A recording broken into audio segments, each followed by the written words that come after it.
Բարև ձեզ, ձեզ հետ բժշկուհի Արմինե Դավթյանն է։ Այսօրվա թեման վահանաձև գեղձի հիվանդությունների լաբորատոր ախտորոշումն է։ Վահանաձև գեղձի հյուսվածքը բաղկացած է ֆոլիկուլներից։ Ֆոլիկուլյար այս բջիջներն էլ կոչվում են թիրիոցիտներ, որոնք սինթեզում են վահանաձև գեղձի երկու հիմնական հորմոնները՝ թիրոքսինը T4-ը և տրիիոդթիրոնինը T3-ը։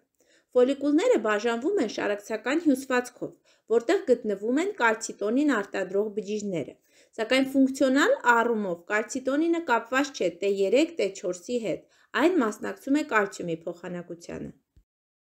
Թիրիոտրոպ հորմոնը կարգավորում է վահանաձև գեղձի հորմոնների արտադրությունը հետադարձ սկզբունքով,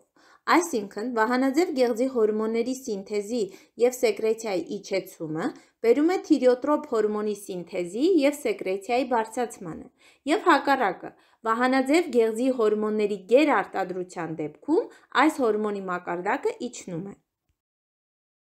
Արյան մեջ ընդհանուր թիրոքսինի մեծ մասը կապված է սպիտակուցների հետ, սակայն կենսաբանական ակտիվությամբ օժտված է թիրոքսինի սպիտակուցների հետ չկապված ազատ մասը։ Ազատ տրիիոդթիրոնինը հանդիսանում է ընդհանուր տրիիոդթիրոնինի կենսաբանական ակտիվ ձևը։ Հաջորդը թիրիոգլոբուլինի նկատմամբ առաջացած հակամարմինների հետազոտությունն է, որը հնարավորություն է տալիս հայտնաբերել վահանաձև գեղձի աուտոիմուն հիվանդությունները։ Եվ վերջին հետազոտությունը, որը առանձնացրել եմ այսօրվա համար, դա թիրիոիդ պերօքսիդազի նկատմամբ առաջացած հակամարմինների հետազոտությունն է, որոնց բարձր մակարդակը կարող է վկայել աուտոիմուն գործընթացների ակտիվության մասին։ Այսքանը, առողջ եղեք։